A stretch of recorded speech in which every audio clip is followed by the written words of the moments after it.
This PSA was brought to you by the Peter G Show. You may have second thoughts after the show. Don't drink the faucet. We're really talented. We should get Oscars. Just pick out a car, for Christ's sake. No, hi, my name is Peter. Yeah, I want. Here's Yeah. Madam Perry. I need to get back in the genie bottle. Louis from Pennsylvania, you're on. He likes it.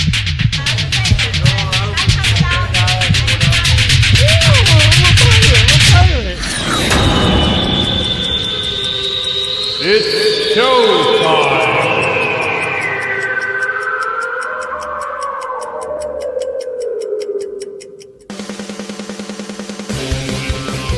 Peter G Show, Peter G Show, divorced dad, single dad, divorced dad, single dad, Peter G Show.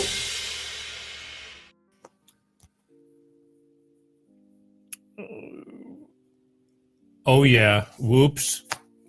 I was busy. How the hell is everybody? It's Wednesday. Thought I had it all together up until about a second ago, but now I'm back together again. Great to be here. Wednesday. Every Wednesday, like clockwork, welcome to Life with Peter G, the Peter G Show. As I said, every Wednesday, 6 p.m. Pacific, 8 p.m. Central, and 9 p.m. on the East Coast. Minus a button or two. God willing, all here. Hope everybody's doing well. Fantastic weather this week. Spring is in the air. I think. Not that kind of spring. But it's been great out in many parts of the country. Talked to a friend today down on the Gulf Coast. Said it was 75, light breeze blowing. Couldn't ask for a better day. Over here in Southern California, it was just about on the verge of sweating. Great weather.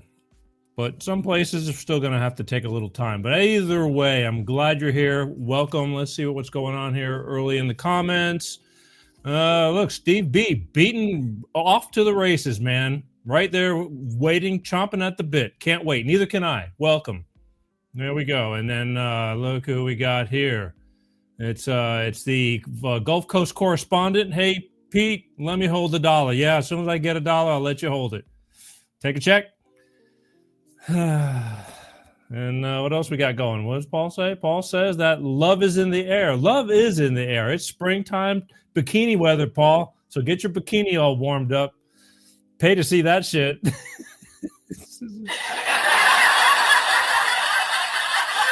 Yeah. I'd put that crap on the show. We'd feature you. But either way, speaking of show, we got a great show tonight. All fun and games, but do have a great show tonight. Kind of taking it a step back, going back to my roots, so to speak, life. You know, lately there's so much current events going on. I can't help it because that's important stuff too, because it's the life we're living right now. But we're going to take it back and we're going to do something. I am going to be talking tonight about men's health, mental health, depression, suicide. I mean, it's a lot bigger than what's talked about, and I can never talk about it enough. There's way more men that suffer with this type of illness than you really know. It's kind of like a silent killer for not being, you know, and how do you want to call it? An organal disease. It's a mental disease, and a lot of people don't understand it either. And we're going to talk about that tonight, because tonight, what got me to do the show tonight was I was talking to an old friend. I've known this guy since I was 16. Played in one of the first bands I ever made my first dollar with. And we lost track for many, many years, but then we kind of found each other probably around 2014, 13 or 14. And we've been in touch. We'll get into that. But the bottom line is only about a couple of months ago. And I've seen this guy a bunch since finding him again. Because I grew up with him, basically not grew up, but we're in Pensacola, Gulf Coast. I've been in Southern California almost 34 years. April will be 34 years, which is a long time. Kind of really makes you take a look at things. But come to find out, he was 20 miles away from me over here in Southern California and has been here, and I had no clue. So we got together. We've done a little bit of playing and things like that. But anyway, at the end of the day, only a couple of months ago, during a phone conversation, did it come out that he's telling me he suffers from depression. And I would have never figured it, because the times when I was around, when we're all around, I just don't see it. But again, I only see him for a little bit.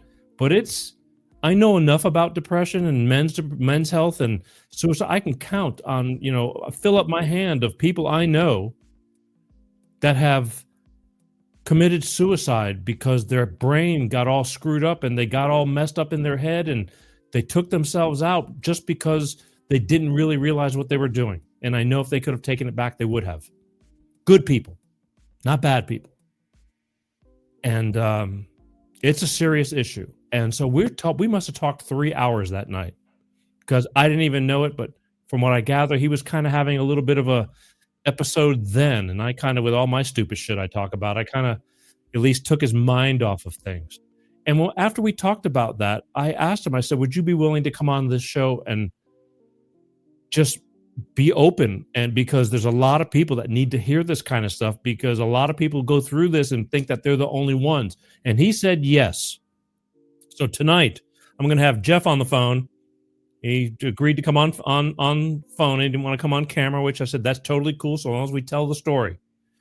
And he's going to be on in just a short while, and we're gonna go into it, about into depth, and what he's doing to try to better himself. And again, for most people, you don't understand. It's like, how can that be? I don't, because I get pissed off, but that's not depression. That's stupidity. Just, this whole different ball game. So we're going to break it down and get into it. And I think you're going to enjoy this. I think people need to know this. People need to hear this. It's important. So thank you for tuning in. I want to remind everybody to share, subscribe, please. YouTube, subscribe, Facebook, follow, like. It's important. I got to get these numbers up. We're on a bunch of different other platforms too, LinkedIn. But my main focus is YouTube and Facebook, because those are the biggest crowds. But YouTube gives me a hard time. They ban me. They shadow ban me. They hold me down. So please just make the effort. Plus, if you want to watch the show live and you want to comment live, such as Paul and Steve B commented first thing right out the gate, you need to be on one of these two platforms. I'm narrowing it down for the live shows. The live shows, if you want to be able to comment live so I can see your comments, you need to either be on YouTube at the official Peter G Show page on YouTube, and or Facebook, the official Peter G Show Facebook page. I am no longer doing the live shows on the other couple of pages I have on Facebook. Now, the shows will transfer over when the show is over, but you won't be able to see it live. So please, just go to the official Facebook page, hit the like button. It'll notify you when I'm on. I'm pretty sure it does, as it does on YouTube, as I'm pretty sure it does. But please do that. Also, don't forget, for those of you who are busy, put an earbud in your ear, go to Google Peter G Show Podcast. You can take the audio version.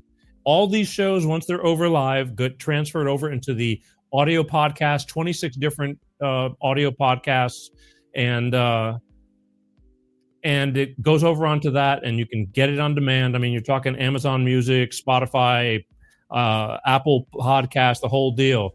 What's going on here? Michael, I think you've tuned in before. Michael says, get a Rumble account. I do have a Rumble account. It just doesn't go live there. But the show gets uploaded within hours at the show is over. So you're in luck.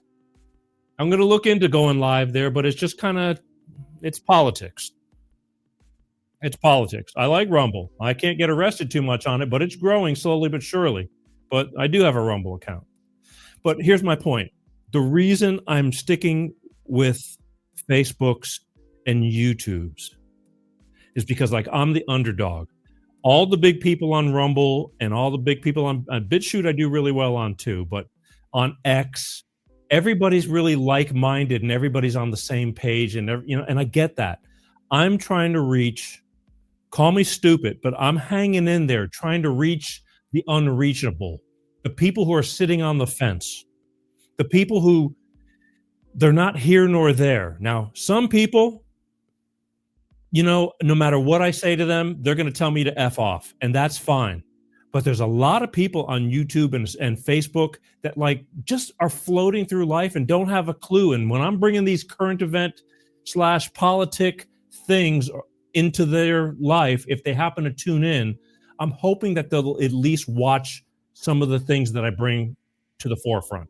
Because again, I'm not telling you to believe me. I try to bring on content showing you what's going on. Whether you choose to believe it or not, that's up to you. Because a lot of people just don't do anything. They just take what they see on CNN and MSNBC, DNC, and they just go, well, it's got to be true. It's on the news. And we all know how that's going. All right. I recently had somebody that's close to me in my personal life. I mean, not close to me, but an old acquaintance happened to see a post of mine defending Doge and Elon Musk for trying to get into the nitty gritty to help sort these things out with the waste and fraud spending. And this person commented, I see you're drinking the Kool-Aid. And it's like, well, depends who you ask. And unless you come on this show and try to explain it to me, that's all most people do. They just, say something snide. And but they're more than welcome. Anybody's welcome to call into this show when I turn the phones on, or I'll bring you on as a guest if you want to explain it to me. But I normally don't get the people that call me names. They've got nothing to defend it with. They just post rehashed gaslighting memes. Again, I'm open ears. I'm willing to listen to your side if you can defend it. I just don't think you can, or you would be. But I'm open to it. So that's why I really try to stay on Facebook and YouTube and LinkedIn and things like that. Now, Rumble, again, most people on Rumble are all on the same page. So I'm preaching to the choir, so to speak. So I'm kind of like the underdog. I'm the guy who's trying to be the lukewarm water between the fire and ice, although I'm still catching hell because I am more of the fire. But I'm just trying to make a point because sometimes I just realized that, had I not only woken up about 10 years ago, I would have been the same thing.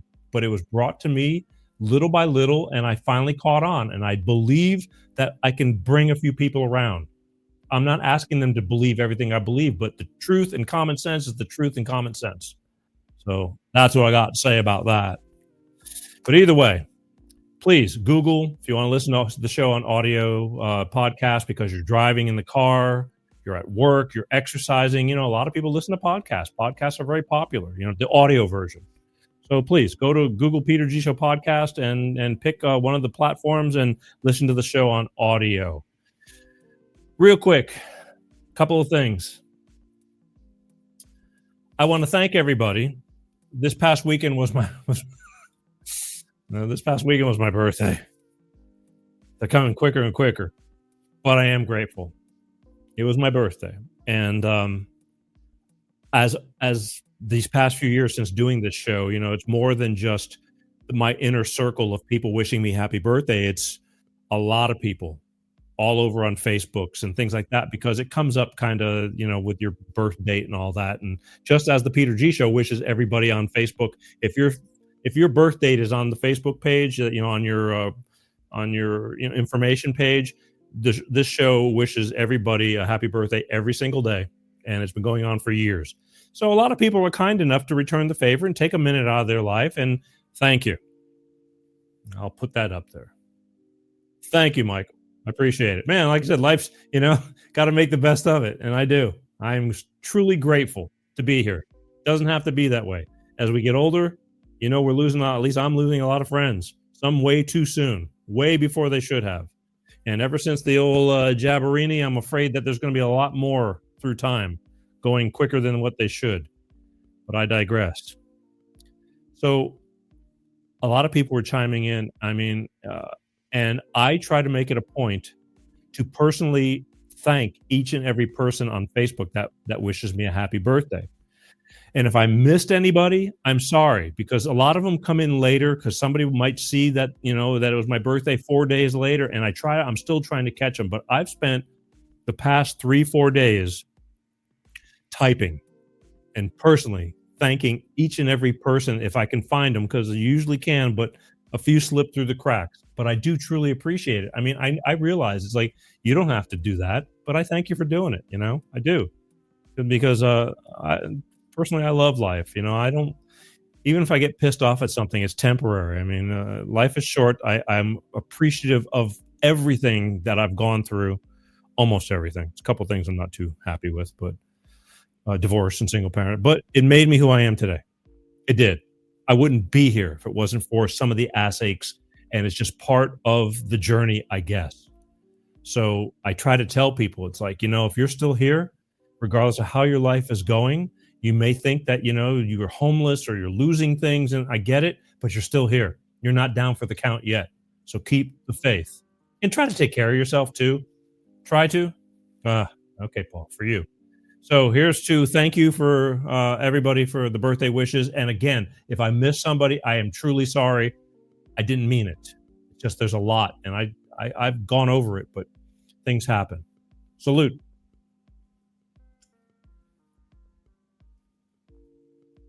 Ooh. Smooth. Yeah. Don't light a match. Okay. Also, one more thing.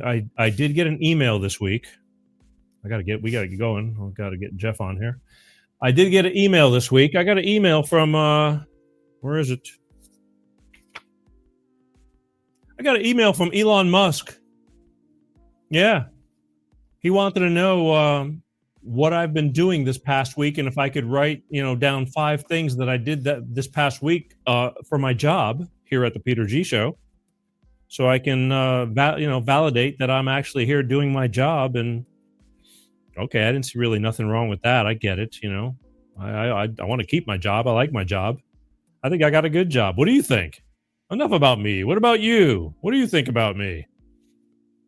So I sat down. Took me all of 2-3 minutes. I mean, I do so many things during the week, and I told him what I've done for the past. I gave him 5 things that I did this week. Producing segments, or booking, or I wear a lot of hats on this show. I dream of the day I can relinquish some of these rights, but right now I'm a busy son of a gun. And so I sent it off. And I said, this is what I've done. I love my job. I think it's very necessary that I'm here. I said, believe it or not, there are people that watch me. And he sent back an email. Cool. Thanks. Why make a big stink over it? If you're doing something that's valid, just do it. It's that simple. Just do it. I do every day. I just do it. All right. So here's what's going to happen. We're going to take, is that what we're going to do? Yeah. We're going to take a quick commercial break because I want to hear from my good friends over at Clean Star Products with their money-saving fuel additive DX1 driver. Because let's face it, folks, it makes sense to save money. And we'll be right back. Hello, I'm Tyrone Thompson of CleanStarProducts.com. This is DX1 Driver in the news, and here's what our friends have to say. So I'm here to recap on the DX1 I've used. I put it in the oil and I put it in the gas. While I'm using it just for about 3 tanks.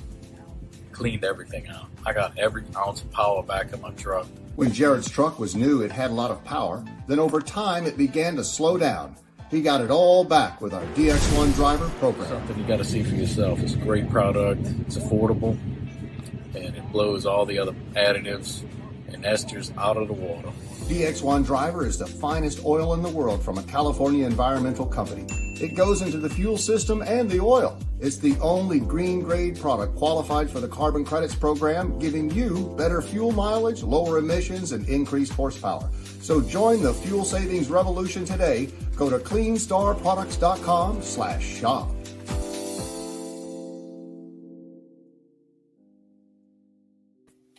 That's right, folks. CleanStarProducts.com. All I can tell you is 2 things. It works. I'll repeat myself. It works. It really does. I wouldn't have believed it, but I've used it myself. I said I wasn't going to talk about something if I didn't know it didn't work, because why would I? I don't have to. But I was surprisingly amazed because, let's face it, I go to the store, I see a million, products on the shelf. And every product says, yeah, it's really good. But you never really know. And I use it, again, I noticed the difference within about 3 tankfuls. I mean, you take this little bitty bottle, you put it in a fresh oil change. This bottle is the size for a 4-door sedan. If you have a SUV or a pickup truck or anything larger size vehicle like I do, this bottle's a little bit bigger. You can see the difference right here. But that's it. Put one of these bottles in a clean oil change. Last the whole oil change. And every time you fuel up your car, you put one of these little bottles in the fuel. Mix it with a full tank. Notice the difference within about 3 or 4 tanks. I did. I have a heavy vehicle, and I realized that I'm not having to step on the pedal as much. It was more responsive. It cleans out all the gunk. It's a higher mileage vehicle. It gives it more lubricity. It's like, let's face it, when you're getting older, you need to have good food, good body. Makes sense. But don't believe me. I'm telling you, this is where it's at. And here's what I want you to do. I want you to go to www.cleanstar products, and they have a phone number. And I'm looking for it right now. Where the hell did I do with it? Oh, there it is. Call them. Call them. Ty Thompson might pick up the phone himself. You'll have questions. He'll answer all your questions. He has a product that he's proud of. They believe in their product because it works. After you get through talking to him, should you decide to order, please mention that you saw it on the Peter G Show. Why, you ask? Good question. Because when you say you saw it on the Peter G Show, Ty is going to send you 5 bottles for the price of 4. Yeah, 5 for the price of 4. A deal's a deal. This is the perfect starter kit. This will make a believer out of you. You put one in a clean oil change, it'll last the whole oil change, whether that's 5,000 miles or 10,000 miles, depending on what kind of car you drive. If you drive a Mercedes, it's 10,000 miles. If you drive an American car, it's 5,000 miles. All right? And then every time you fill up your tank, you put one of these little bottles in there, you're going to see the difference. You're going to feel the difference. You're going to get a little bit more better gas mileage. I noticed it all. But again, call that number, talk to them. Don't listen to me. Try it. You'll like it. 5 bottles for the price of 4. Call that number. Go to that website, www.cleanstarproducts.com. All right? They got a product that works. They believe in it. They're proud of it. And so am I. Just make sure you mention it that you saw it on the Peter G Show. All right? Okay. Timeout. One more timeout. All that advertisement's making me thirsty. All right. I said this a few minutes ago that we are going to have my old friend Jeff on the phone to talk about men's health, mental health, all the above. And I meant it. So without further ado, let me see if he's hanging in the wings here. Jeff, you on the line? I'm here, Peter G. All right. Well, here we are. You are live, and I want to thank you for giving me this time to talk about this because I think it's really important. So thank you. Oh, thanks for inviting me. No, it's cool. And again, don't be nervous. There's only 3 million of my closest friends. Okay. Okay. Yeah. So earlier on, I don't know if you were listening in the wings or not, but earlier on, I just told people that a real quick thing about how we met when I was probably 16 and that we played together and I played with you in the very first band that I ever made my first dollar with. Yeah, it was fun. Yeah. We're really young and we had a blast and it was a lot of craziness too. There was a lot of craziness. So there was because now I don't remember what year I didn't see you. I think I saw you from probably 1977 to maybe 1979 or 80. And then I don't know, you disappeared, I think, right? Yeah. In either 80 or 81, I ended up moving to Virginia. Okay. So I haven't seen you since then. And then through Facebook, I happened to see a post. Maybe did we re-meet again in like 2013 or 14? It was around there. Yeah. So unbeknownst to me, 2,000 miles away from where we originally started, you're living 25, 30 miles away from me here in Southern California. Right. And we got together and we started talking, and then we've even done a little bit of playing together for old time's sake over these past few years. However, even then, I noticed I'm going, wow, Jeff has calmed down quite a bit because back in the day, you and Mike Liff and all these crazy people. I mean, you guys were pretty off the hook. I mean, I was tame compared to you. You were the youngest and the sanest of us. Yeah, maybe I was. But we all had a great time. But the thing was, when I re-met you again, you've calmed down like tremendously. Like you're real soft spoken, and you know, and it's like humbled or something. But you know, we all change. We grow with age, which is not a bad thing. Yeah.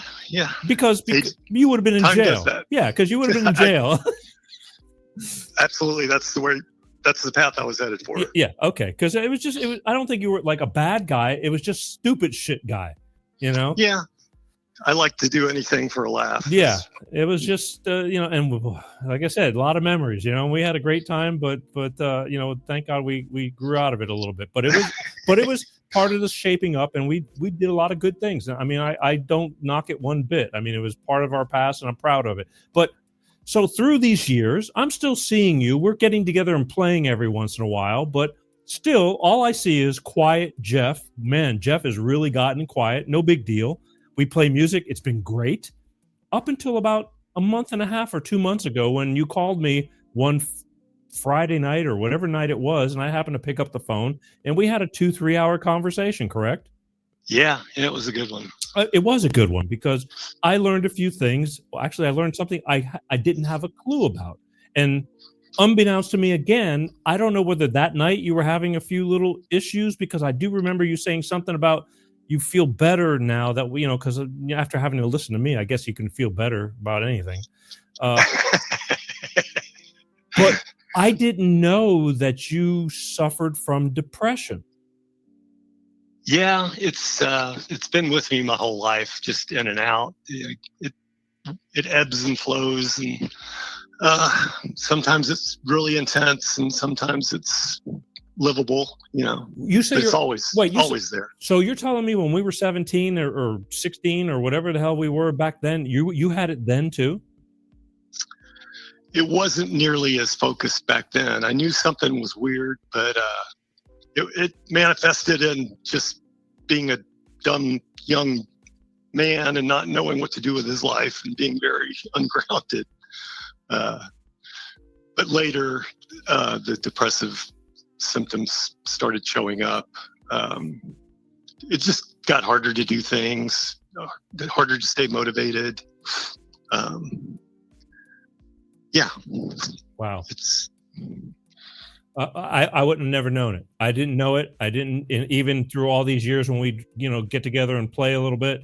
I didn't see it because I'm only there for a little bit. And I agree with you. You said that we were just there playing music, and that was fun. I mean, yeah. Music's a great outlet, and it's so healing for me. You know, it's to have that creative outlet and enjoy other musicians, you know, all create music together. It's just a blast. It's okay, so much fun. But the thing is, from what I gathered, I mean, when I re-met you, you became an engineer, correct, and had a working life. Yeah. I mean, after I left Florida in the 80s, I went to university and got an engineering degree and started working in the industry in 87, I think. And I've worked with several companies. Got to do some fun projects. It's been an interesting career. But about 2 years ago, I'd been really stressed out, and I woke up one morning and I just couldn't get out of bed. I couldn't do anything. It was like I was paralyzed. Yeah. How long ago? About 2 years ago. Okay, so recent. Mm-hmm. That's it. It really came to a point then, and it got so bad I had to quit my job. I couldn't work, couldn't concentrate. Just had no motivation to do anything in life. Didn't want to play guitar, didn't want to surf. Just really didn't want to be here, is the bottom line. That's pretty deep. I mean, you get into your own head, and you're getting all these weird thoughts uncontrollably, and you can't talk yourself out of it. Yeah, it's like they arise from deep inside and tell you you're a piece of crap and you shouldn't be here. And none of the things you've done in your life really matter. So just get it over with. Wow. And only, see, because, I mean, so it was never at this level to where you didn't want to get out of bed up until only a couple of years ago. I've had other incidents. I've had 2 serious suicide attempts back in 2002. But after that, I was fairly normal and continued to work and interact with people. But yeah, 2 years ago, it just hit me like a ton of bricks, and I couldn't do anything. Wow. Hang on a second, Jeff. I'm getting a text that thinking, I think you got booted off of YouTube. I can't see why they'd ban me for talking about this, but then again, I don't trust anything. If anybody's on YouTube watching, please comment, say that you're still there, because I can't tell right now. I just had somebody who switched over from YouTube to Facebook, but they're telling me I got booted off of YouTube. That'll be a first. It's been a while. But okay, let's go. It doesn't matter. I mean, believe me, I'll work it out. But I'm just the live thing. I like the people that are watching live. Okay, so but you get into your own head, and again, this thing just comes out of nowhere. It just happens when you wake up, or it doesn't matter whether it's daytime, nighttime. When it hits, it hits. Yeah, it's usually worse at night or early mornings. And I've got exercises that I do that help, but like I meditate and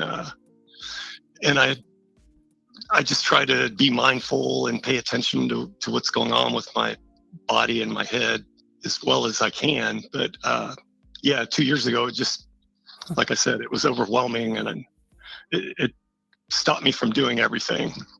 Really? I mean, so I'm getting confirmations. Yeah, they shut you down off of YouTube. Son of a bitch. Oh, that sucks. It does, because I think I used the word suicide or something. Who knows? I don't know. This is stupid. But I'll rework it. I'll throw it up there one way or another. I'm sorry if I lost anybody. I hope they switch over. But this is what I'm dealing with. I mean, I'll be glad when the Orange Man can reverse the Smith-Mund Act and we can get into free speech again. Hang on. I just inhaled. I think they're taking me out. So let me go. Sorry. I got all excited. Let me tell you. So when you're having these episodes, you're aware you're having these episodes in your head, and you're thinking to try to talk yourself out of it. Are you aware of that, or it's that overwhelming that you just, whatever's happening is happening? Yeah, I do have conversations with myself, I guess, sometimes. As weird as that sounds, but it's usually just like this horrible feeling of heaviness, that nothing is interesting or fun. It's hard to get motivated to do anything. Even food doesn't sound good. Nothing that I would normally enjoy is fun anymore. And the urge just not to be here becomes stronger and stronger. And when it gets really bad, I just have to concentrate on my kids, my grandkids, because they're still here, and I don't want to hurt them. Well, I get it, but I was saying, well, I haven't said it yet, but I've known quite a few people that they're no longer here because that urge overwhelmed them, and they just went somewhere and off themselves. Where I know that if they could have taken it back, in a better frame of mind, there'd been no reason for it, because there was no reason for it. Yeah, it's a bummer. I mean, our good friend Mike Liff, he took his own life. I know he did, but I think he did it because he had circumstances. Yeah, he had circumstances, and he just, he was crazy as it was anyway. And I don't understand that, but I mean, I remember, anyway, I don't think that was the same thing. But I've met a lot of women that are widowed that I said, yeah, you're widowed. What happened? And it's just suicide. And it's like, It's not normal. And the thing is, that's pretty deep, where you get that deep to, you don't want to exist anymore. I mean, hell, I have tons of bad days. I mean, welcome to my life. And when it comes to talking to yourself, there's no shame in that. I understand why the homeless people, when you're walking down the street, they're talking to themselves. I mean, I talk out loud all the time. I just do. I'm thinking out loud. And there's nothing wrong with that, but to get in that frame of mind and to to get into that dark to where, you can't talk, you can't get out of it. That's heavy. It's not a fun place to be, that's for sure. And then, so have you, I know you have, but I mean, you've sought out help for this because a lot of people won't.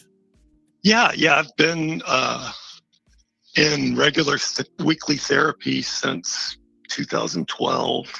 And my therapist has definitely saved my life more than once.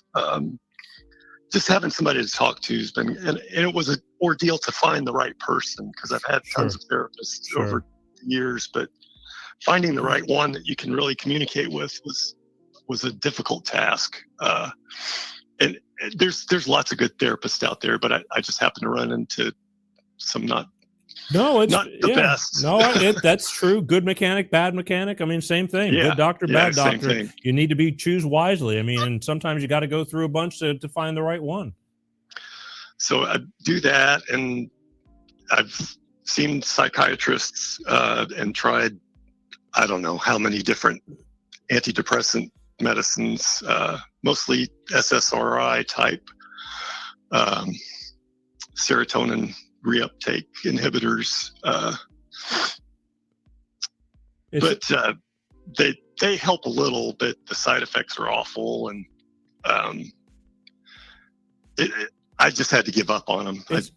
Medication is an experiment. Everybody's different. What might work for someone may not work for another person, and may even make you worse. The thing I have is just even today, I was on the phone with a friend, and I was telling him that what I'm doing tonight, that I'm going to have you on the show. And a lot of people don't understand it. They're thinking when you say depression, like you're just mad at your spouse or something like that, and that makes you bummed out. But that's not how it works, right?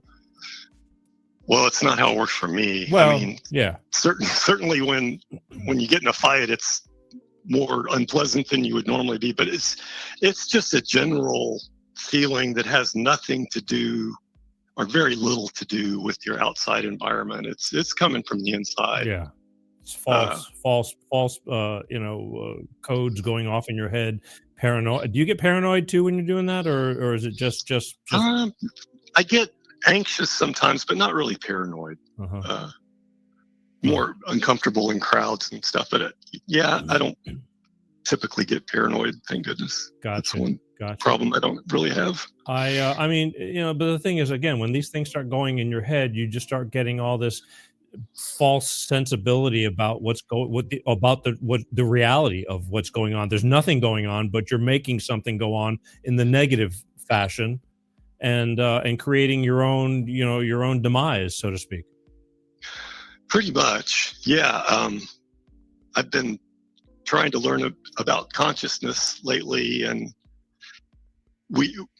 at least from the readings I've been interested in, this neuroscientist Anil Seth is one of my favorites, and he likes to describe consciousness as a controlled hallucination.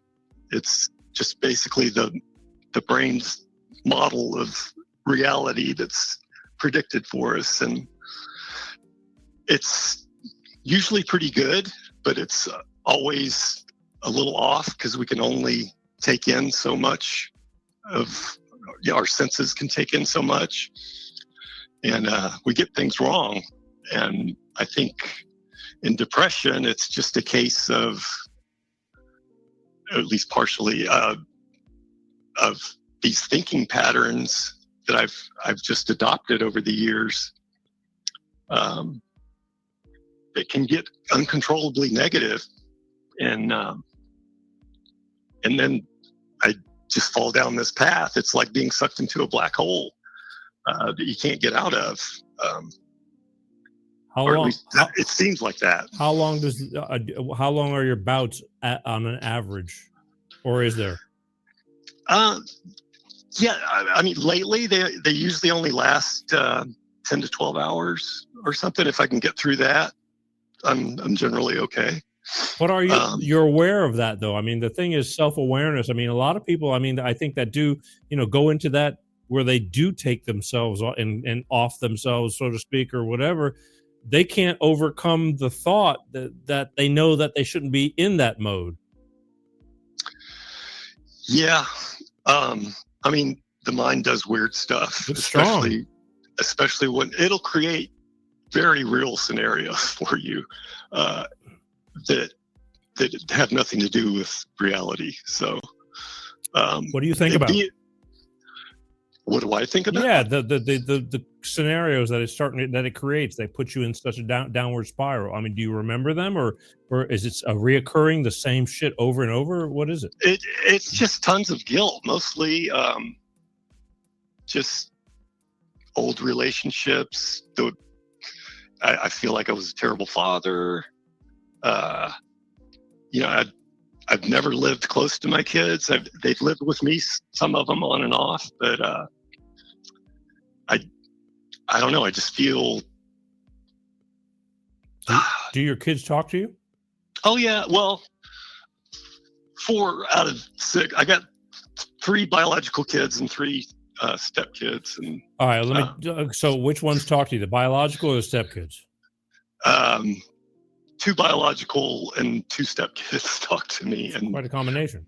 And one biological does not, and one stepkid does not. So let me tell you, parenthood is a bitch. It's not easy. Yeah. And when you because I'm guilty of through divorce. I mean, my not biological half stepchildren. I mean, they could it's not like we have any relationship anymore. There's blood was thicker than water, and that's just the way it goes. But I mean, it's not easy being a parent either. I mean, unless you're abusing them or something like that. I mean, and they have minds of their own too. I mean, I see it on Facebook. I got close friends on Facebook that they love their children, but their children, whatever the reason, they're not talking, and you go through that shit.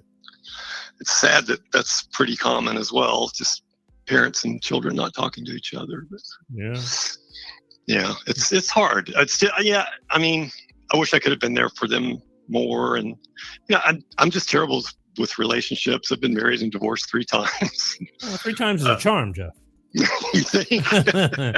Look, okay, let me tell you something. I've met a bunch. This is how this whole show started, with divorce and single parenting and all that kind of stuff. And I've learned a lot by meeting a lot of people. And I've met people that were married 3 or 4 times, and on the 3rd or 4th time, they're married 25 years and more, and happier than they've ever been.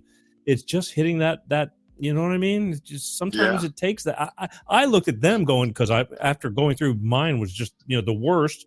But I can see that if you do it once or twice, you're better at it than the first time around. It's always like gut wrenching. I'm not saying to be proud of that, but you learn something from it, and if that's what it takes, and you're willing to step out there. Because I looked at some of them, I'm going, I don't know if I could do it after the second time, after going through what I went through. But then again, you don't do that the repetition of the same ass ache over and over again. Yeah, it's always different. Yeah, unless you're codependent and you just grab onto someone the minute you're out of a relationship, that shit never works. But I don't know. Yeah, I can't tell you where it comes from. I mean, okay. It's okay. It's not. Look, my childhood was a little weird. Well, take a number, dude. Everybody, there's no perfect. There's no. I know. I know. It's just the way I dealt with it. Okay. Wasn't the healthiest. Okay, I get that, and I'm telling you, especially when I moved to the South. I mean, I'd never seen, because we moved to the Gulf Coast when I was 15 years old, and I came from Connecticut, and I was a damn That's Yankee. A big change. Yeah, it sure was. They all made fun of me, and I never met so many stepdaddies, everybody was step this and step that. I'm like, it was like, wow. 15 years old, the girls were sneaking out the windows where their dad was nailing the windows shut, on their bedroom, it was just a whole different world. It wasn't like that in Connecticut when I was growing up. I mean, it just wasn't. A whole different culture. So, every place is different, and everything is different, and whose daddy's drinking, and I mean, it was just like really, really different. But it is what it is, and people survive. Some don't, but most do. And again, you just kind of blew me out of the water with this. I mean, when I hung up the phone with you after, we had a pretty long conversation a couple of months ago or whenever it was. Yeah, it was good. It was helpful for me anyway. Well, I realized that. but I didn't realize what I was doing. We were just talking and until you opened up and told me. I would have still never have known. And this is when I started thinking about this. I go, because I know that there's so many people that go through this kind of stuff that need somebody to talk to. And what did I tell you when we hung up the phone? I mean, to call me anytime. Yeah, call you anytime. Because I'm not a mind reader, but I rather you call me at 3:00 in the morning than getting the news that, did you hear about Jeff? Yeah. And it happens all the time. It's just when you're in the middle of it, the phone weighs 1,000 pounds. I get that. It takes a lot of special effort to drive it into your head. Like, okay, and not like, no, I don't want to call him. I'm not going to bother him. It's like I said, bother me. But I realize that it's easier said than done when you're in the moment. Yeah. When you called me a couple of months ago, were you in the moment? And because you called me out of the blue. I was in a pretty bad place. Yeah. Okay. Well, that's one. I mean, that's one good step. I mean, better than, you got you out of it, I guess. I mean, I got, yeah, for sure. I got tons of stupid shit I can tell you about, it's a bottomless pit. Bottomless pit. We can talk about the old times, the old neighborhoods, whatever. And because there's a lot of stupidity there, good things, nothing bad, but a lot of stuff to snicker at. But I didn't have a clue. And that's when I said, okay, maybe, if you're willing, I would like to share this. And some people will and some people won't. But I said you'd be doing a good deed, I think, down the road, even though YouTube just popped me off their channel and I'll have to deal with that. But, there's plenty of people on other platforms that'll be listening to this. And if I can reload it and reword it, maybe I'll get to sneak it on. We'll see. But, okay. So you started talking to me that you've been trying to get help and there's all this kind of help. And first you were telling me about like electroshock therapy, like from the old days. My mother had an aunt. I'm telling you, I was a little boy that she was having mental illness, good woman, but she'd go into that thing to where she was out of her mind for weeks or it felt like months, but she'd have to go into a mental institution. And I remember as a little kid, that they were doing electroshock therapy, like the old ways, like strapping a thing to your friggin' head and just, zapping the shit out of you. You're telling me there's modern methods of that now? Well, actually, they still do the old way for extreme cases. And my mom went through that too. She was several sessions of electroshock therapy. But now there's a newer, more gentle method called TMS. It stands for transcranial magnetic stimulation, transcranial magnetic stimulation. They put this very precise electromagnet near your skull, and they're able to generate electric fields inside your brain, and it's kind of like a reboot. They target certain areas that depressed people don't have as much activity in as a normal person, and they're getting pretty good results. It's a long process though. You have to do like 36 treatments, and it just takes time. How long? Every week? Every day? What? Yeah, you do it 5 times a week, and it's about an hour treatment, counting they make you rest and stuff. The actual magnetic electrical pulses are 10 to 20 minutes, I think, or something like that. It's not like a One Flew Over the Cuckoo's Nest, No, it's not like that. Okay. But anyway, I tried to get in that. I've been trying to get in that program for UCLA Medical has a really good TMS system, and my insurance denied me coverage, so I'm kind of stuck. Okay. with that path anyway. Well, you just recently told me, you said, well, which is, I've heard a lot about this with people with PSTD and all that kind of stuff. And, or is it PSTD or PTSD? No, PSTD. You just recently did mushrooms, or what do you want to call that?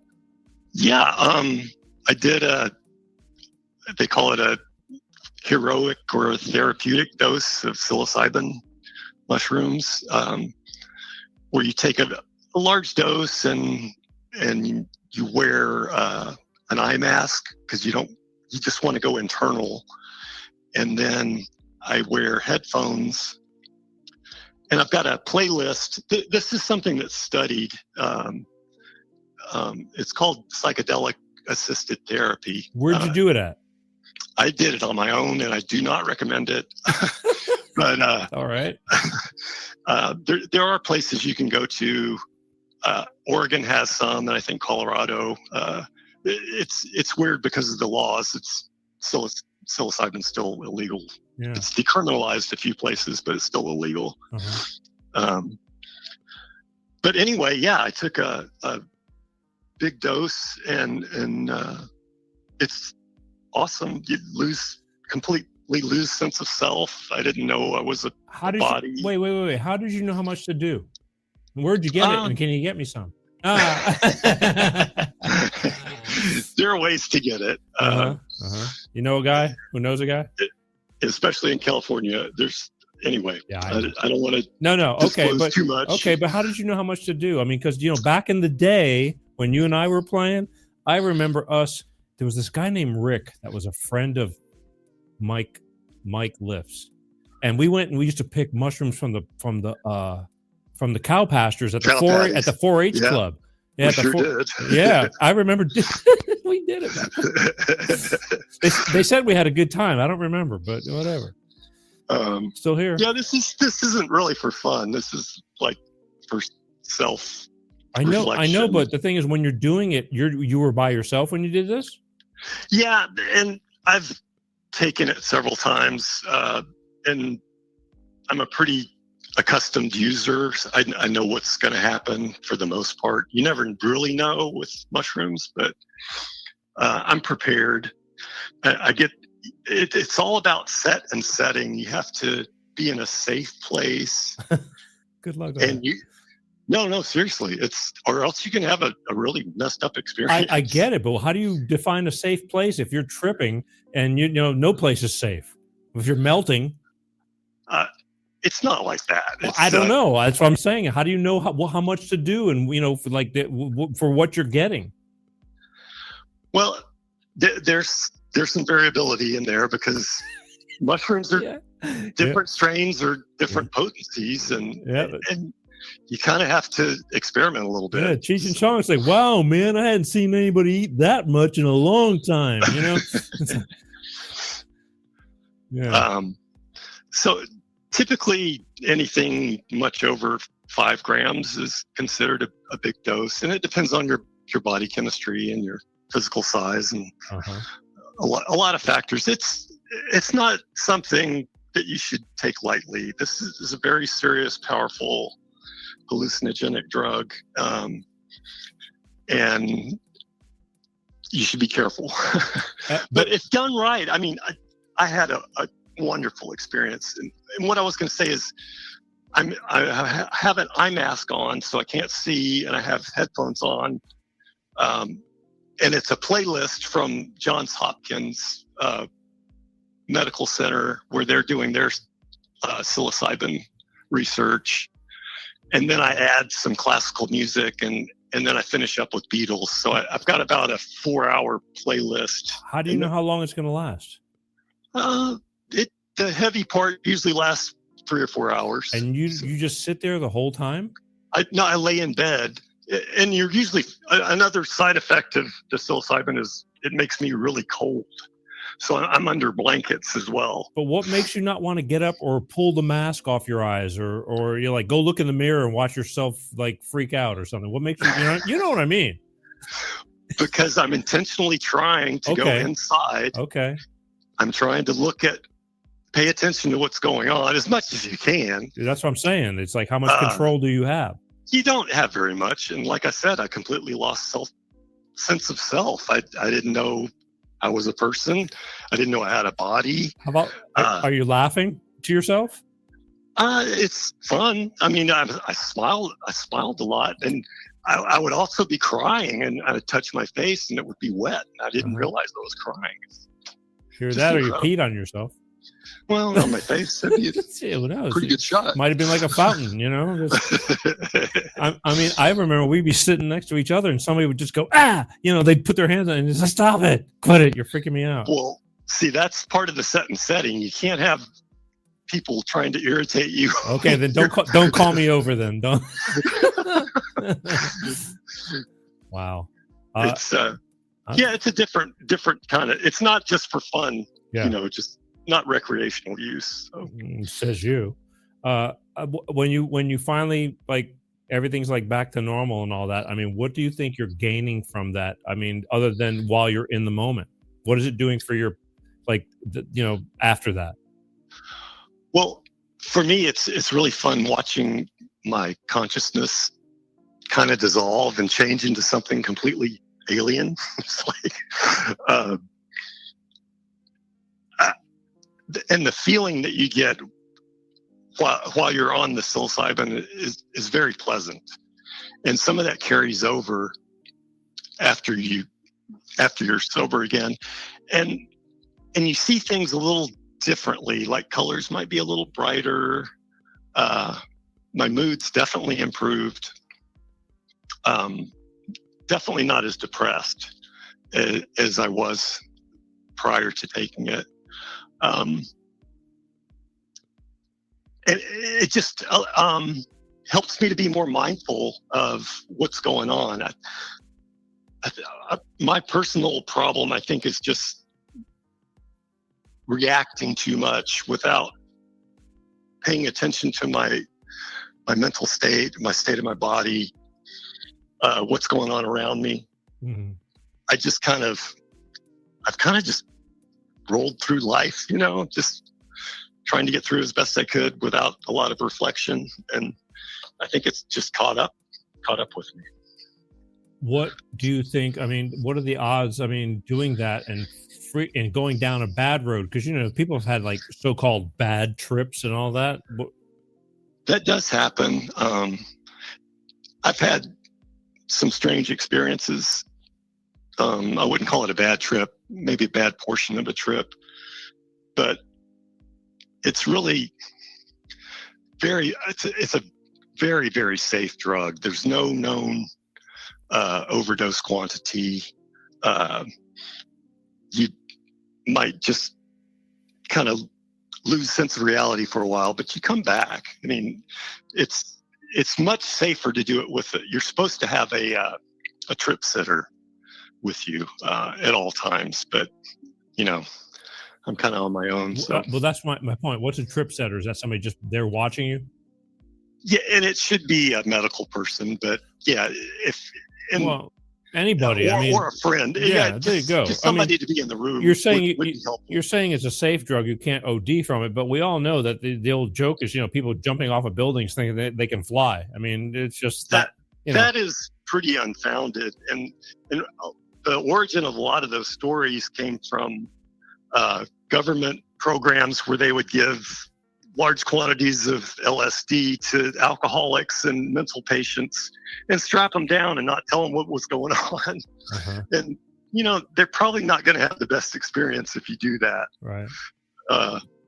Yeah, but it's compared to alcohol and nicotine and heroin and methamphetamine. I get that, but hey, it's one of the safest drugs. There's a lot of these like encapsulated, like what do they call that, microdosing type stuff. Well, yeah, that's what I wanted to talk to you about. I started doing that to try and keep the effects of the big dose, because you can't do the big dose very often. Right. Yeah. Maybe a few times a year or something. It tweaks you out too much. Yeah. It's just intense, and you don't have any desire. At least I don't have any desire to do it again soon, because it's a lot. I mean, it took me a couple of days to recover from it too. You get the heebie-jeebies after that, or is it no? You're just kind of tired. Oh. No heebie-jeebies or weirdness. So the microdosing. I mean, I know people, or I've heard people that just it just ups their step and things like that as needed. Is that something you've tried yet, or you're considering it? Well, I have tried it in the past, but I wasn't real consistent about it. Mm-hmm.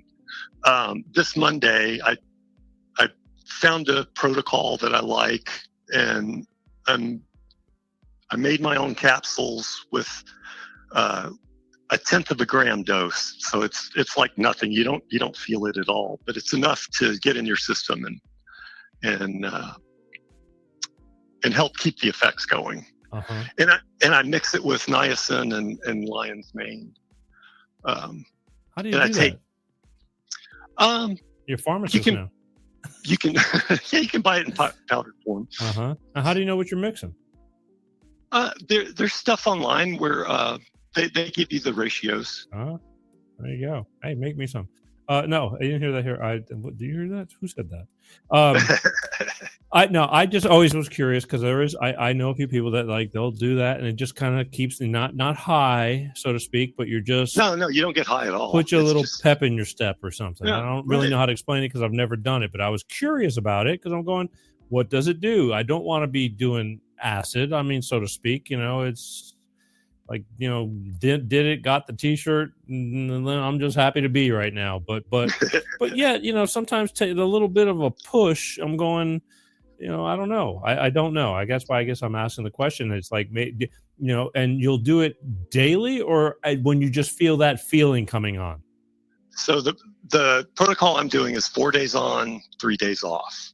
So you do it 4 times a week, take a break because, there's a tolerance buildup problem with psilocybin, so you need to give your body some time. Why would you do it every day if you don't need it? Is I guess what I'm asking. It's like if I have a headache, I'll take aspirin. If I feel that need coming on and just something, just work my way out of it. Don't know? Well, the main reason I'm taking it is for the depression, and the depression is chronic. It's every day? It varies in strength, but yeah, it's every day. So I'm just trying to improve my baseline. So you don't have any days that like you're going, God, why can't I feel like this every day? Sure, I have good days sometimes. I definitely do. But what would you say the average? I mean, average is pretty crappy right now. Oh, great. Something I said? No, man. Wow. Yeah, I see. This is the thing. And a lot of people don't understand this. And they don't even know what one person's going through. That's why it's like you never know what's going on in somebody's life. And that's why I wanted to talk about this because, you're just not out there holding a sign going, I am friggin' feeling like shit today. Besides like aches and pains, like, normal aging or anything like that. You're mentally having these inner thoughts. Meanwhile, you're sitting there looking at somebody and not, even giving a clue. Well, yeah. I guess that's the way it is. I mean, I wouldn't, again, the times when we'd get together, we'd be together for hours and you just, well, we didn't do a whole lot of talking. I mean, some laughing we did, but, it was just, we were just playing and screwing around. So I didn't have a clue. I would have never figured. I thought you were just, just grew up, so to speak, as opposed to me. Well, don't let this tie fool you. It's like I said, music's a great therapy for it. I mean, well, how about when you're at home? I mean, do you think it's more when you're home alone, or does it happen even when you're surrounded? Like, you have a girlfriend, right? Uh-huh. Okay. Does it just even come on while she's around, or does it mostly when you think too much? It's just random. It's mostly late at night or early in the morning. Wow. I wonder how does that work? I don't know. In the afternoons, lighten up. Well, staying busy helps. Okay. So I just try to, I've got the silly dog. We got a puppy 9 months ago, and he's really energetic. So he gets me out a lot. And I'm trying to get myself together and join the workforce or rejoin the workforce again. So I've been studying, and I've got some little electronic projects that I fiddle around with. And, just. Well, staying busy is good. I mean, I'm probably going to get out there too. I've been working on being a Walmart greeter. I've been practicing that for quite. No, You'd be great at it. I would be. Hello, I've been practicing. Hola, welcome to Walmart. Would you like it? Would you like a buggy carriage? Hello, can I see your receipt? I think I'd be good with the receipt thing. I could probably just like.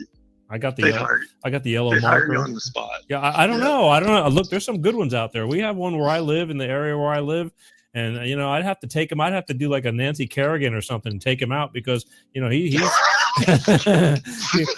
He's really good. I mean, he's very, very polite. I don't think the elevator goes all the way up, but he's a good human being for what he is, and he's always pleasant, and he takes huge pride in what he does. And I got to give him that much. I always acknowledge him. I do. I always go out of my way to acknowledge him and say his name and ask him how he's doing, and because the world needs a little bit more of that. I mean, he may not be the brightest bulb in the bunch, but he definitely is not the angriest one, and he tries. So that's all. Yeah, the world needs people like that. Yeah, sure. yeah. So I'm thinking I might have to do that because times are hard, and and, yes, they are. Yeah, can you help a brother get a sandwich? And shit's gotten expensive, but I can only hope that we will all thrive in 2025. But so you've been doing all this, and so what's the plan for the future? I mean, just continue, and I mean, do you think that you can work your way out of this, or you're just trying to figure out how to live with this? Because this can go on for decades more. You're not that old. I'm getting up there, but yeah, my plan is just to. I'm seeing some relief. I've kind of given up on the medical profession except for therapy. I'm going to continue my therapy as long as I can. But I'm done with antidepressants, and I don't think the TMS thing's going to happen. So I'm going to continue with the microdosing, continue with mindfulness. I started meditating again. I've had success with that in the past. It's not spiritual at all. It's just paying attention to yourself. And just trying to get myself back into life, because I've kind of been out of circulation for the last 2 years, and I'm feeling better. I have bad days, but I'm ready to rejoin life. Right. Again, I had no clue. I mean, when you say meditating, to me, sometimes you're sitting there just thinking too much. Can that work the opposite, or how do you find your way to the bright side? It's a long process. It is difficult just to sit there and pay attention to your breath. Yeah. It's unbelievably hard. No, I know. I can't. I said I can't meditate. I can't. I get too distracted. So you start small, like anything else. I started a few weeks ago. I started meditating again with 5 minutes, and now I'm up to 10 at a time. I do it twice a day. And my goal is to get up to about 45 minutes or something. But right now it's super hard. It's like these thoughts come up. I have no idea I'm thinking them. I completely forget I'm meditating. That's what I mean. Meditate. I'm going to meditate. It's like grocery list. That is completely normal. It happens to everybody. Yeah. Start thinking about my past, the argument I had with so-and-so. And it's like, stop, you pay attention, You're supposed to be meditating. Do you do this at home, or do you go to the beach and sit, or what do you do? No, I just do it at home. Because you're kind of a beacher, right? You really got into surfing and things like that, and you're letting that go. Let it go. What's going on? I just haven't been able to motivate myself to get in the water, and it used to bring me so much joy. That's what I thought. I thought that would be like your happy spot besides music. Doing at least do that to get yourself out of the funk. Yeah, it's a goal, but I haven't been able to do it. Easier said than done. I mean, walk in your shoes, and I guess we'd all understand. Huh. Yeah, I live a half mile from the beach. I have no excuse. So, well, you do. I mean, you don't, but you do. Your head gets in the way. Yeah, my head gets in the way. Yeah, your fucking head gets in the way. I get it. I mean, I don't truly understand it because I haven't lived it, but I do understand it, even though I haven't lived it, if that makes any kind of sense. I mean, I guess, you'd say you wouldn't wish it on anybody. Oh God, no. It's it's a terrible plague. Yeah. I'd rather have cancer or something. Oh, no, I don't know, man. Pick your, it says you, but the person with cancer says, I'd rather live. I'd rather be depressed. At least I'd be alive in 5 years. Exactly, because you might have a chance of working your way out of it, as opposed to some of these cancers where they claim they can't fix you. But it's just so frustrating because mental illness is not that well understood scientifically, and well, they've got a lot of a lot of room for improvement. Right. I mean, again, you kind of blew me out of the water because I had no idea. If you would, I would have never figured. I go, Jeff's fucking retarded, and You can't say that anymore. I just did. I just did. I mean, I say it jokingly because I don't really mean it. So I don't care. I'm tired of being politically correct. I really am. It's just so stupid. It's just, we all need to laugh. That's what we're doing. We're laughing at ourselves. There's serious things about it, but we're not going to sit here and, again, the pity party stuff and it's time to. No, that's not useful. No, it's not useful at all. And I mean, there's some gut wrenching things I do on this show at times. I mean, and even my own life. I mean, I think about things and it's hard, but the key is to keep moving forward. And when we forget how to laugh, I mean, laughing, is like, to me, some of the greatest cure of medication. And I don't think I do it nearly enough as much as I used to, because I'm kind of insulated nowadays. This show, it's just different, and I dream of the day that I get more people that we're screwing around, but yet so positive in our screwing around, and, yeah, but this is serious stuff, and I still try to make it pleasant, but it's serious stuff. There's a lot of people that aren't here to talk about it, and that's why I wanted you to talk about it if you were kind enough to do it. And you were. And I think that, like, not only for today, but it's the gift that keeps on giving. This show will roll on for the years to come. And it really blows my mind how many people will pick up this show once it's over on the live version. So that's an important thing. So you're doing a good job for not only yourself, but I don't know if if the show tonight talking about it's helping you at all. Might be worse, but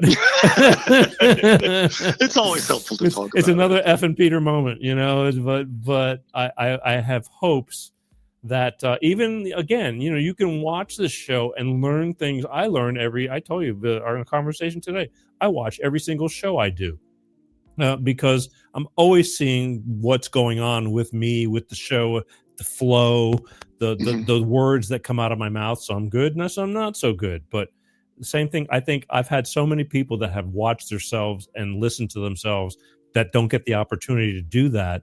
And it's an education within itself. You kind of don't really hear yourself when you're in, unless just like music, when you're recording or something like that. The same thing, Exactly the same thing. Yeah. And we're over, and this isn't something you do every day. You're not on shows like this to be well conditioned. And, I had somebody that said to me, well, Peter, you're on it. You do it every week. Give me a break. And I go, I get it. I'm not telling you this. I'm just saying, watch yourself and learn from it, and so in your case, it'd be listen to yourself and maybe you'll pick something up, I hope. But I don't know. I still don't see it, but I feel you. That's all I can tell you, because it's not easy. Appreciate it. Yeah. I appreciate it, Peter.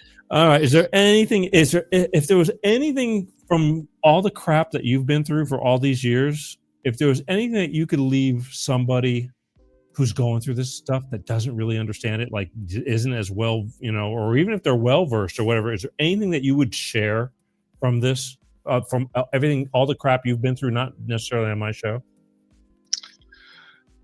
I would say stay as flexible as possible and don't take life quite as seriously as you might want to sometimes, because everything's changing.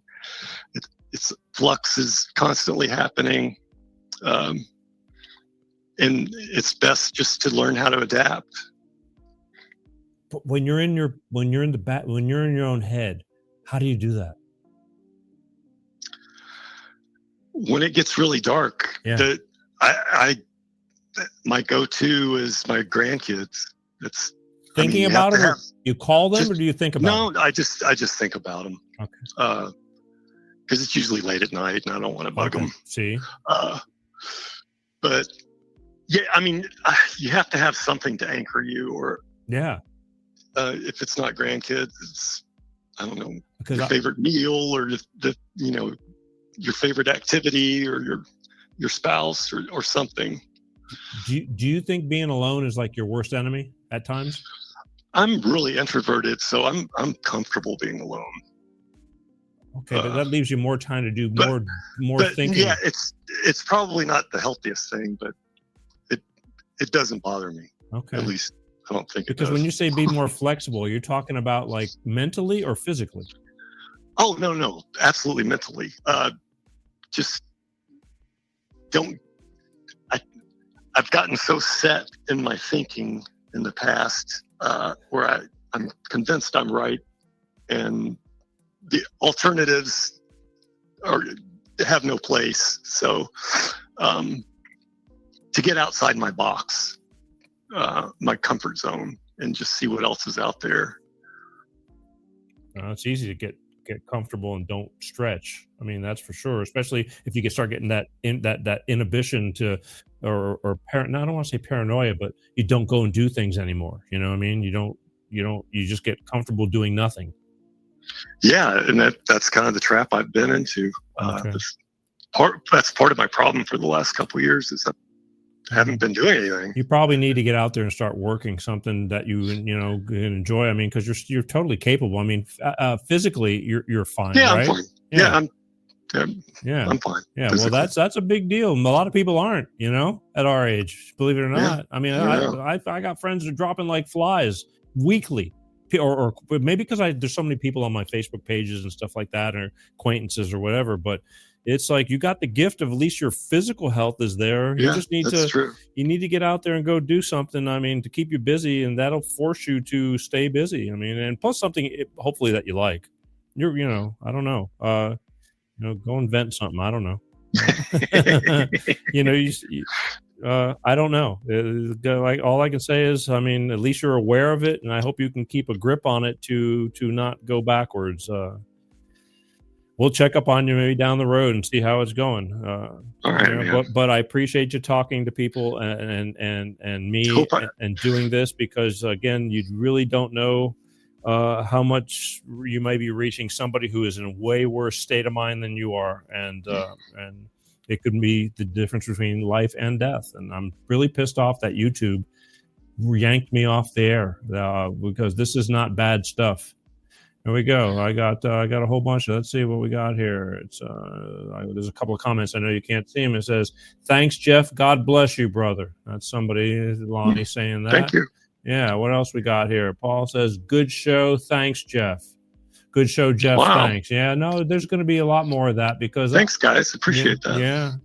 And it's you don't know. And I've learned this through this show that I reach more people unknowingly by putting myself out there, and that's just exactly what you did, and I appreciate it. So again, maybe we'll check up on you a year from now or something like that. So stick around. The jokes are free. Okay.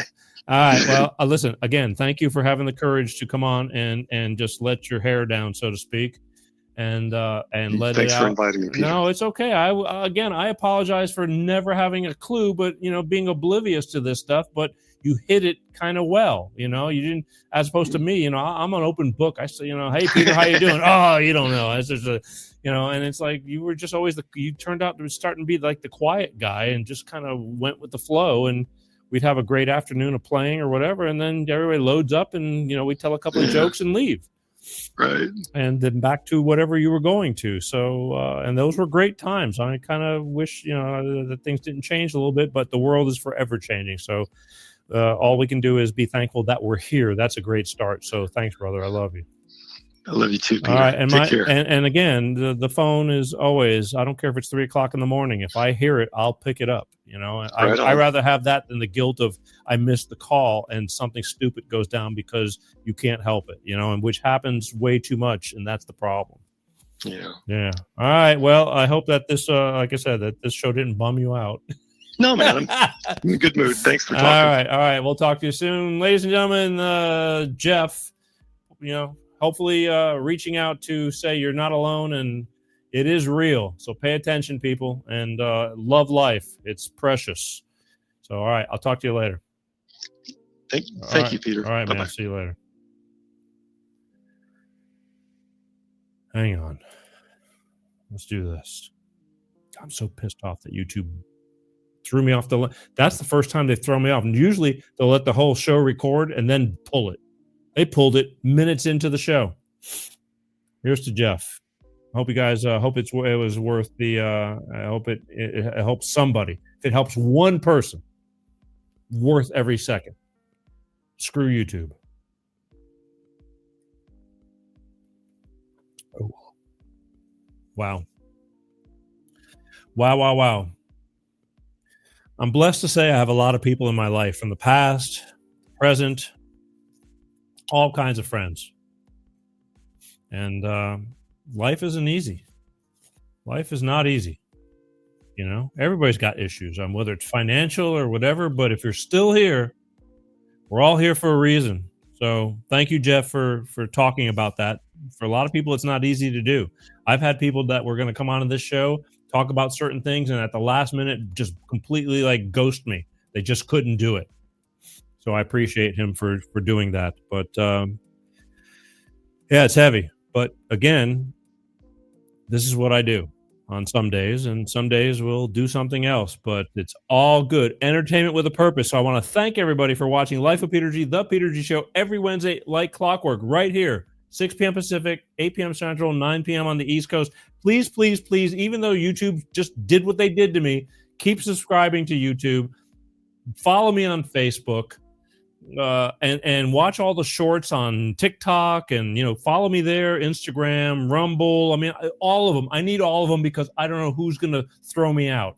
I'm trying to do good here, and YouTube just completely kicked me out. There could be people on YouTube, as there are many, who needed to hear this, and they completely blocked it because of their AI and bots and all that bullshit. I'm tired of it. I meant to hurt nobody here. We're here to help. Just sucks. Pisses me off. And, this wasn't even anything current event or political, taking a side or nothing. But I think I said a few words that maybe I haven't done this in so long. I maybe shouldn't have said a few words about offing yourself or things like that. I forgot. And that's what happens. But that's life. I'll try to figure it out and see if I could repost it up there, which they'll probably, let me post it if I reword it. But then they'll pick up some of the stuff and then ban me. Who knows? I don't care. We're fighting the good fight.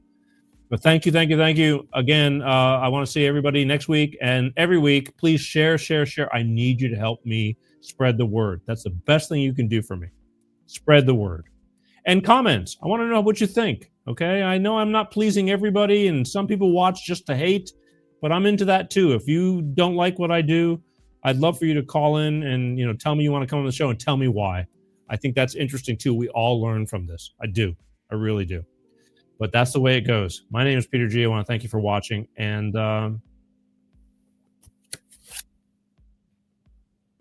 don't forget, audio podcast, subscribe, listen, follow, all the above. That's it. And be kind. More than anything, be kind. It's a tough world out there. Jeff's a sweetheart. I'm telling you, he's like quiet. Believe me, back in the day, it wasn't like that. They were wild. They were like, get arrested, go to jail wild. Not for doing anything like criminal, just for being wild, stupid wild. But we all grew up and lived to tell about it. But be kind. It's a tough world out there. You don't have to take a bunch of shit from people, but you don't have to be an ass either. Life is short.